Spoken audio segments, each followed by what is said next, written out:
35 years ago, a class vanished, and a single detail in a school yearbook finally solved the case. The musty smell of old paper filled the air as Marissa Lyle adjusted her glasses, squinting at the screen of her scanner.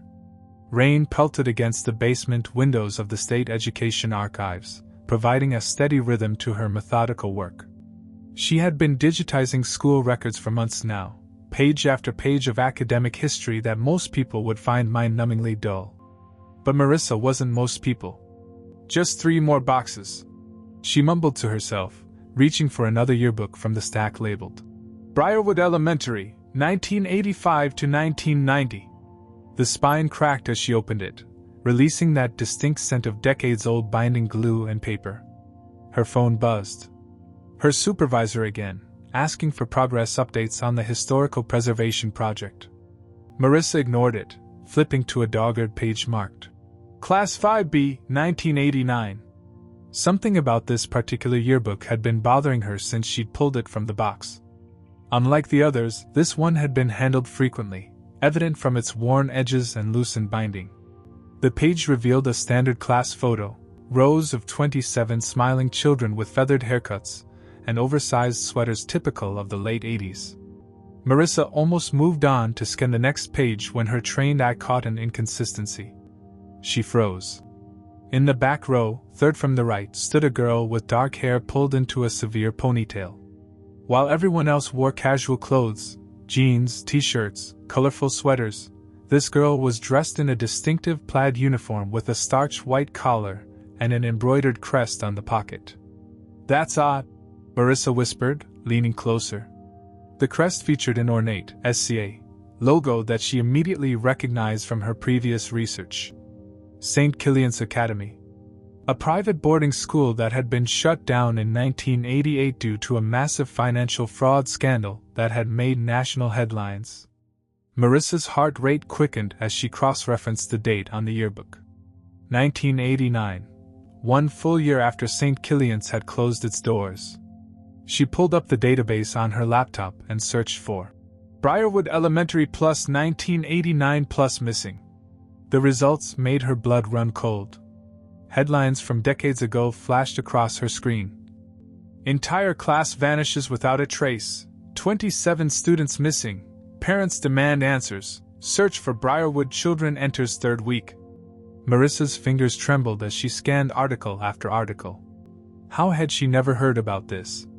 27 children, an entire class, had disappeared during a school trip, and the case had gone cold. The dates matched perfectly with the yearbook in front of her. She returned to the photo, studying the girl in the uniform more carefully. The child's expression was different from her classmates, not smiling, but watchful, her eyes seeming to look directly into the camera with an intensity that sent a chill down Marissa's spine. Pulling out her phone, Marissa took a picture of the yearbook page and then zoomed in on the girl. She searched the state education database for St. Kilian's Academy uniforms, and found historical clothing archives from the prestigious school. The match was undeniable. The distinctive tartan pattern, the white collar, the crest. It was the exact uniform worn by middle school girls at St. Kilian's before its closure. "This doesn't make sense," she said aloud to the empty room. "How could a student from a defunct school end up in a class photo of children who all vanished?" Working through lunch, Marissa compiled a list of the missing students, cross-referencing names with the caption beneath the photo.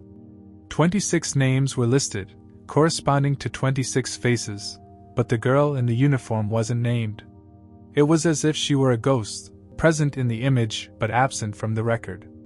At 4:30 p.m., Marissa drove through the rain to the county records office, arriving just before closing time. The clerk remembered the case. How could anyone forget?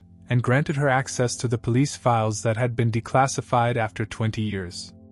Marissa spread the documents across the table, poring over witness statements, investigative notes, and family interviews. The official count of missing children was 27, yet only 26 names appeared in every report. No mention of a transfer student from St. Kilian's. No reference to a girl in a plaid uniform. She found the original missing persons bulletins with photos of each child. 26 faces that matched the yearbook, but the girl in the uniform was never included in the search. A chill ran through her as she realized what this meant. Either the authorities had overlooked a child in plain sight, or someone had deliberately removed all traces of her from the official record. As Marissa drove home through the darkening evening, streetlights reflecting off the wet pavement, questions swirled in her mind. Who was the girl in the uniform? Why was she placed in a class where she didn't belong? And most disturbingly, was her presence somehow connected to the disappearance of 27 children who vanished without a trace? In her apartment, Marissa pinned the yearbook photo to her wall, circling the face of the girl in the uniform. Tomorrow, she would begin tracking down former Briarwood staff. She needed to find anyone who might remember a transfer student from a school that no longer existed. What had begun as a routine archiving project had just become something far more unsettling. Marissa sensed that the uniform, that one inconsistent detail in an otherwise ordinary class photo, was the thread that, if pulled, might unravel a mystery buried for 35 years. And somewhere, perhaps, were 27 families still waiting for answers. Morning light streamed through the blinds as Marissa spread her research across her living room floor. Coffee cup in hand, she stared at the enlarged photo of the girl in the plaid uniform, now pinned to the center of an improvised evidence board. "Who were you?" she whispered. 3 days of searching through Briarwood's digitized archives had yielded nothing. The school's 1989 student records were meticulously organized, except for one glaring omission. There should have been 27 student files for Class 5B, but Marissa counted only 26. No student ID, no medical forms, no parental information existed for the girl in the uniform. It was as if someone had systematically erased her. Marissa's phone rang, displaying an unfamiliar number. "Ms. Lyle? This is Walter Jenkins, former administrative assistant at the State Education Department." The elderly voice paused. "You left a message about accessing St. Killian's Academy records?" 30 minutes later, Marissa was driving to a storage facility on the outskirts of town. Jenkins, now in his 80s with trembling hands but sharp eyes, unlocked a climate-controlled unit filled with boxes. "When St. Killian's shut down, most records were seized for the fraud investigation," he explained, leading her through the narrow aisles. "But student files were transferred here. Nobody's asked about them in decades." Jenkins pulled out a box labeled SCA Student Records 1985 to 1988 and placed it on a small folding table. "Thank you for doing this," Marissa said, pulling on cotton archival gloves. "You mentioned a uniform," Jenkins said, his voice suddenly lower. "That struck a chord. There were irregularities about how certain students were handled when the school closed." Marissa looked up sharply. "What kind of irregularities?" "Some children simply disappeared from the system." Jenkins tapped the box.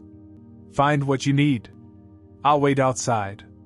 Working methodically through middle school class rosters, Marissa finally found what she was looking for in the 1987 to 1988 files. A class photo from St. Killian's showed a girl in the same uniform who matched the face from the Briarwood yearbook. The name beneath the photo, Delia Harmon. Heart racing, Marissa pulled Delia's file. Inside was a birth certificate, medical records, exceptional academic evaluations, and a death notice dated June 12, 1988, stating she had perished in a dormitory fire shortly before the school's closure. But something felt wrong. The death notice lacked official seals, death certificate numbers, or coroner signatures. It was simply a typed memo on school letterhead. Marissa photographed everything, then carefully repacked the box. Outside, Jenkins was waiting. "Did you find her?" he asked. "Delia Harmon." Marissa showed him the photo. "But according to this, she died in a fire in 1988. Jenkins's face paled. "There was no fire at St. Killian's. Ever." Rain began to fall as they sat in Marissa's car, Jenkins staring at the windshield as wipers swept back and forth. "When the financial fraud was discovered, certain students, those from connected families, were quietly transferred out," he explained. "Their tuition had been paid years in advance, and someone high up arranged for them to be absorbed into public schools. Without proper documentation? Jenkins nodded. New identities. Clean slates. The idea was to shield these families from the scandal. I processed some of the paperwork myself. Was Delia one of them? I don't recall the names. But I remember they needed death certificates for some students who were reallocated. He turned to her, eyes haunted. I always wondered what happened to those children. The next day, Marissa tracked down Eleanor Winters, a retired secretary from St. Killian's now living in a nursing home. Eleanor's hands shook as she studied the yearbook photo. That's Delia Harmon, she confirmed. Brilliant girl. Photographic memory. The records say she died. Eleanor snorted. Lies. She was one of the special ones. Dr. Wexley had plans for her. Dr. Wexley? Kenneth Wexley. He ran the advanced program at St. Killian's, then moved to the public school system after the closure. He arranged the transfers himself. Marissa felt a chill. Did he work with Briarwood Elementary? Eleanor's eyes narrowed. Oh yes. He had a special interest in that school. Said it had the perfect demographic profile for his research. Back home, Marissa searched for Kenneth Wexley. She found that he had indeed served as an education consultant at Briarwood until 1990, when he abruptly resigned. His current whereabouts were unknown. As evening fell, Marissa received an email containing digital copies of Briarwood's 1989 enrollment forms she'd requested from the district office. Opening the attachments, she scrolled through mundane registration paperwork until she reached a form that made her gasp. There, dated September 1988, was a transfer application for a new student named Diana Harrison. The photo attached was unmistakably Delia Harmon, the girl in the uniform, but with her hair styled differently. The form was signed by a guardian listed as Kenneth Wexley, Ph.D., Educational Proxy. More disturbing was a handwritten notation in the margin. Subject 27 Control Group B observe only. Marissa stared at the words, the implication becoming clear. Delia hadn't simply been transferred, she had been renamed and inserted into Briarwood as part of some kind of experiment. And whatever that experiment was, it had somehow led to the disappearance of an entire class of children. Lightning flashed outside Marissa's apartment as she pieced together everything she had learned. The words, Subject 27 Control Group B observe only, haunted her. What kind of program treated children as numbered subjects? Her doorbell rang at precisely 9 p.m. On her doorstep stood a man in his 70s, rainwater dripping from his coat. Ms. Lyle? I'm David Mercer. I was the vice principal at Briarwood in 1989. His voice was strained. Eleanor Winters contacted me. Said you were asking questions about that year. Marissa invited him in, noticing how his eyes darted nervously around her apartment before settling on her evidence board. You found her, he whispered, staring at Delia's photo. After all these years. Who was she really?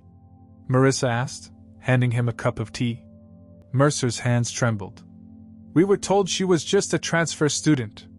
But there were others like her, planted in different schools across the district. Planted? By whom? They called it the Accelerated Youth Development Initiative, AYDI. Officially, it was a pilot program to identify leadership potential in underprivileged communities. He shook his head. At least, that's what they told the school board. Marissa recorded as Mercer described how Dr. Kenneth Wexley had approached Briarwood in late 1988 with substantial grant funding. The money came through multiple shell organizations, making it impossible to trace its true source. The program required minimal oversight from regular staff. They brought in their own counselors, their own curriculum supplements. Mercer's voice cracked. And their own students, like your Delia. What was the real purpose? Mercer stared into his tea. Behavioral conditioning. Psychological experiments. They were testing methods to reshape young minds, to create perfect followers, perfect leaders. He looked up, eyes haunted. Perfect soldiers. Marissa felt sick. And our country allowed this? It wasn't exactly sanctioned. But it wasn't entirely private either. Wexley had connections to military psychological operations research. I discovered that too late. The next morning, Marissa drove to a retirement community to meet Janet Kramer, a former school board member who had resigned shortly after the Briarwood disappearance. "I've been waiting for someone to ask the right questions," said Kramer, a sharp-eyed woman in her 80s, as they walked through a garden of spring flowers. "For 35 years I've carried this." She handed Marissa a manila envelope. "I took these before they could be destroyed. Wexley's program was compartmentalized. No one person knew everything. But I collected what I could." Inside were meeting minutes, requisition forms, and a document titled AYDI Phase 2, Field Integration Protocol. Marissa scanned it, her blood running cold at phrases like immersive conditioning environment and prolonged isolation testing. The class was scheduled for a special retreat, Kramer explained. A leadership camp, they called it.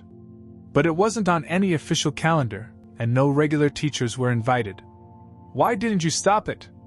"By the time I understood what was happening, they were already gone." Tears welled in Kramer's eyes.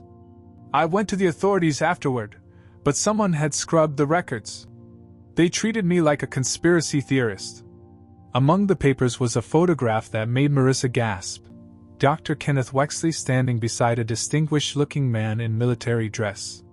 The caption read, "Dr. Wexley and Colonel Andrew Harmon discuss AYDI implementation, 1987.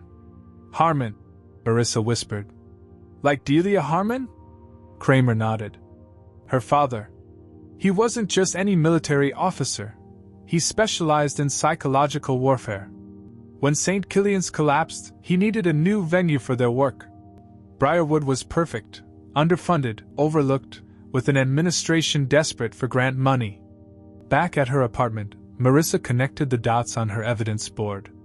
The web of deception was becoming clear. St. Killian's had been more than a prestigious academy. It was a testing ground for psychological manipulation techniques. When the school folded, Wexley and Harmon transferred their operation to public schools under the guise of a gifted program. Delia, the colonel's daughter, had been inserted as a control subject, someone already familiar with the experimental methods who could provide baseline data on how the other children responded. That evening, Marissa received an encrypted email from an anonymous sender. The message contained only a video file and the words, "Found this in my grandfather's things. He was a janitor at Briarwood. I think you should see it." The grainy security footage showed the Briarwood hallway outside Class 5B. Dr. Wexley was visible speaking to a young Delia in her uniform. The audio was poor, but Marissa could make out fragments. "Remember your purpose here, but they're my friends now, not friends, Delia. Subjects. Don't forget that. Don't want to do this anymore. Too late to back out. May 18th is already scheduled." May 18th, 1989. The day the class disappeared. Marissa frantically searched through Janet Kramer's documents until she found a requisition form for transportation services, dated May 18th. The destination listed was Camp Silver Lake Leadership Retreat. But when she searched for Camp Silver Lake, she found nothing. The place didn't exist, at least not under that name. Whatever happened to those 27 children began with a journey to a phantom destination. And Delia, subject 27, had known something was wrong but couldn't stop it. Marissa stared at the girl's face on her board. "What did they do to you all?" she whispered. Rain pounded against the windshield as Marissa drove along the winding county roads, her GPS guiding her to the outskirts of town. According to property records, Camp Silver Lake had never existed, but an abandoned military training facility called Site 27 had operated in the area until 1986. The coincidence of the site number matching Delia's subject designation sent chills down Marissa's spine. She pulled into the parking lot of the County Transportation Authority, where decades of vehicle logs were stored. The clerk, a young man with a sympathetic smile, led her to a basement archive. "Bus logs from 1989? Not many people care about stuff that old," he said, unlocking a storage room. "Take your time." Hours of searching finally yielded results. A log entry from May 18, 1989, showed that a private transport company called Meridian Services had contracted a driver named Ray Gunderson to pick up students from Briarwood Elementary. The destination was listed as a YDI training facility, former Westridge Military Auxiliary Site. Marissa's heart raced. She had a location and a driver's name. 3 phone calls and 1 social media search later, she found him. Ray Gunderson, now 75, lived in a trailer park 30 miles away. He agreed to meet her that afternoon. "I'd been waiting for someone to come asking," Gunderson said, inviting her into his modest home. His walls were covered with fishing photos, but one space was conspicuously empty, as if something had been removed. "That day has haunted me for 35 years. He described arriving at Briarwood to find 27 children already lined up outside with 2 adults, either of whom were regular teachers. One was that Dr. Fellow, Wexley. The other was a military type who didn't give his name." Gunderson's weathered hands trembled around his coffee mug. The kids were quiet. Too quiet for a field trip. Each one carried identical blue backpacks they hadn't had when entering the school that morning. "Did you see a girl in a uniform?" Marissa asked. "The colonel's daughter?" "Yeah, she was there. Not in uniform anymore, though. She changed into the same clothes as the others." He paused. She looked scared. "Tried to tell me something when boarding, but the military man pulled her aside." Gunderson described driving the children to a remote facility surrounded by chain-link fences topped with barbed wire. The sign read, "Westridge Behavioral Research Center," but the military architecture was unmistakable. "I was supposed to wait and bring them back at 4 p.m. But at noon, another driver showed up, said he was my replacement. Had all the right paperwork." Gunderson's eyes grew distant. "Something felt wrong, but what could I do? The paperwork was proper." He returned to the transportation depot, logged his half-day, and thought nothing more of it, until 3 days later when news broke about the missing children. "I went to the police immediately," he said, voice cracking. "Told them exactly where I'd taken those kids. They said they'd investigate, but the next day, my supervisor called. Said there was no record of me driving to any Westridge Center. Said my log showed I'd been servicing a different route entirely." He reached into a drawer and pulled out a yellowed piece of paper. His original log sheet with the Westridge destination clearly written. "They falsified the official logs. I kept this as proof." After leaving Gunderson's home, Marissa drove to the coordinates he had given her.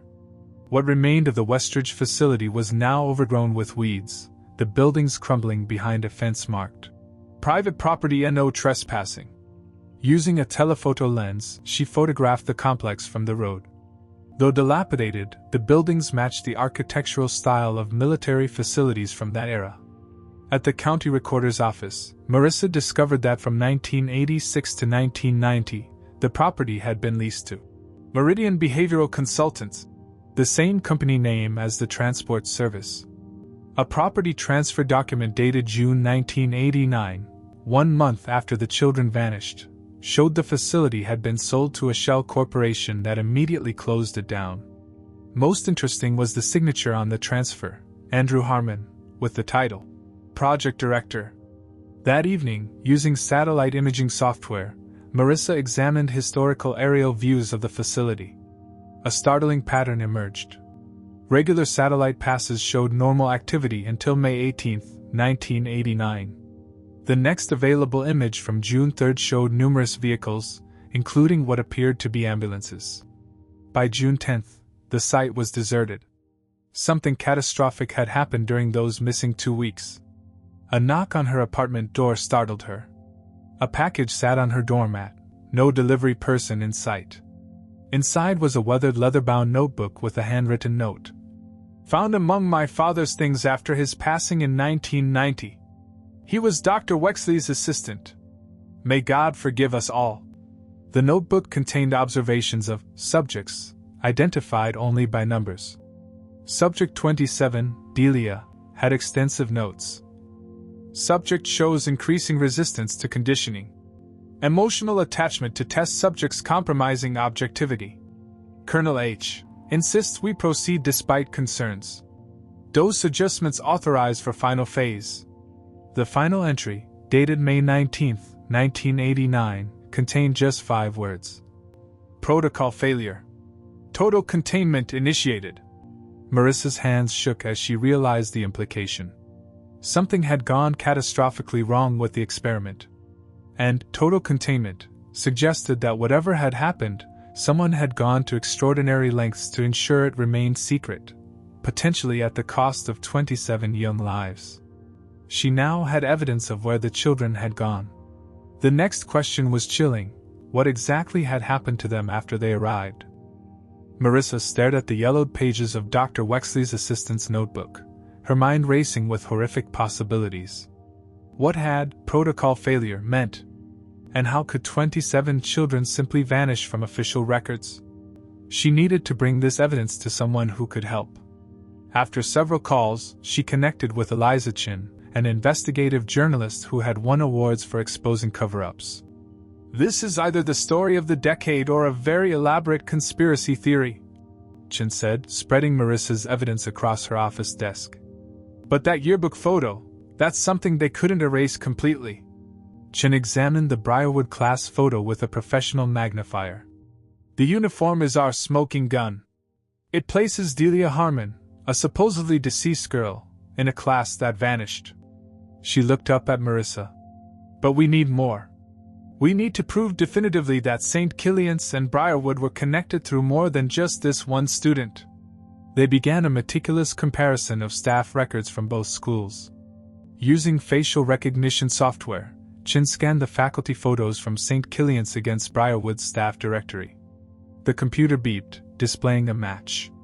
A woman listed as Margaret Wilson, school nurse, at Briarwood was unmistakably Dr. Patricia Evans, behavioral specialist, from St. Killian's.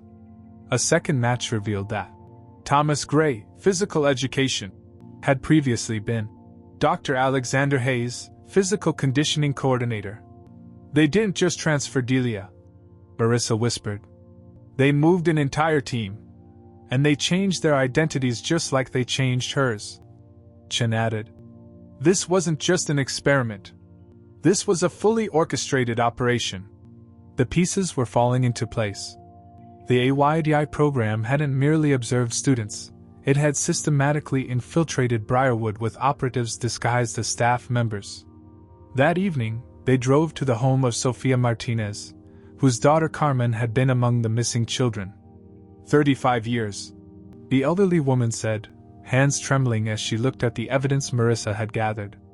"For 35 years, they told me my daughter was probably kidnapped by some predator."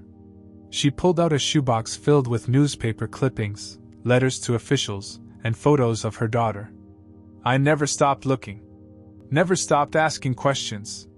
When shown the yearbook photo and Delia in her uniform, Mrs. Martinez gasped. "That girl, I remember her. Carmen mentioned a new student who asked strange questions. Said the girl would sometimes write notes during class and give them to the school nurse." Mrs. Martinez wasn't the only parent who remembered. Marissa and Chin spent the next week interviewing families of the missing children. Many recalled their children mentioning special tests conducted by the school nurse or extra gym classes with Mr. Gray. One parent, Robert Thompson, had kept his son's backpack from the day before the disappearance. "They gave all the kids new backpacks for the trip. Michael was so excited he brought his home to show us." Inside the faded blue backpack, they found a permission slip for the Camp Silver Lake Leadership Retreat, signed by the school principal, but the signature didn't match other documents bearing his authentic signature.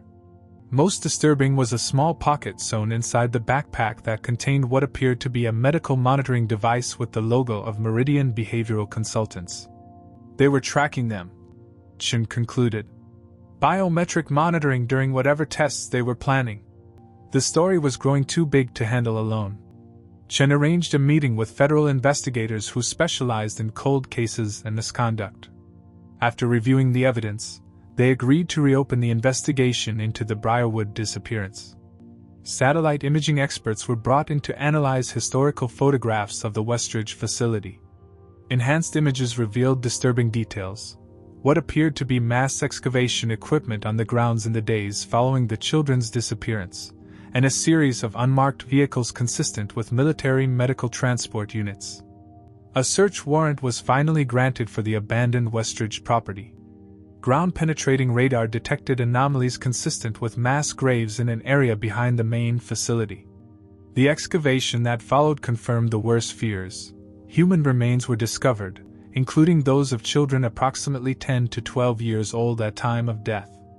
DNA testing began immediately, with samples compared against the families of the missing students. As media attention exploded around the case, an elderly groundskeeper who had worked at Westridge came forward with a shoebox of Polaroid photographs. They showed children in identical blue clothing being led into a bunker-like structure. One photo clearly captured Delia walking alongside another girl, their hands clasped together, as if in fear. The date stamp on the back, May 18, 1989. The groundskeeper claimed he had taken the photos secretly, concerned about the children's frightened demeanor, but had been too afraid to come forward until now. When the DNA results were returned, they confirmed that 8 sets of remains belonged to Briarwood students. The other children, and Delia, remained unaccounted for. As investigators dug deeper, they discovered sealed medical records detailing an experimental protocol malfunction, resulting in severe neurological events among test subjects. The reports indicated that while some subjects expired due to unforeseen reactions, others were transferred to secure medical facilities for continued observation. The yearbook that had started Marissa's investigation was now Exhibit A in a federal case. Enlarged photos of Delia in her distinctive St. Killian's uniform were displayed side by side with staff ID records, creating an undeniable visual record of the infiltration and conspiracy. Each family was given a private briefing on the investigation's findings. Many broke down in tears, the uncertainty of decades finally replaced with grim confirmation. "My Carmen might be among those still unaccounted for," Mrs. Martinez said during a press conference, her voice steady despite her tears. "I need to know if my daughter is still out there somewhere." Marissa couldn't stop wondering about Delia. The colonel's daughter had shown resistance to the program. Had she somehow escaped? Or had she suffered the same fate as the others?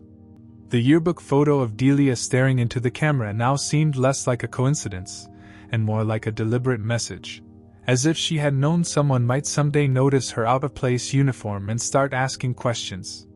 And those questions were now uncovering one of the darkest secrets in decades. The national media descended on the small town like a storm. "Child experimentation exposed," screamed headlines across the country. Satellite trucks lined the streets as reporters competed for interviews with anyone connected to the case. 6 months after Marissa had first noticed the uniform in the yearbook photo, a special congressional hearing was convened. She sat in the witness chair, the now infamous yearbook open on the table before her. "Ms. Lyle, please explain to the committee how you came to discover this conspiracy," said the chairwoman, her face grave. "It began with a uniform that shouldn't have existed," Marissa replied, her voice steady despite her nerves. "A single visual inconsistency that unraveled 35 years of lies." As the investigation expanded, more people came forward. A nurse who had worked at a classified military medical facility revealed that several children matching the description of the missing Briarwood students had been brought in with severe neurological trauma in May 1989. According to her testimony, the children were kept in medically induced comas while doctors attempted experimental treatments to reverse whatever had been done to them.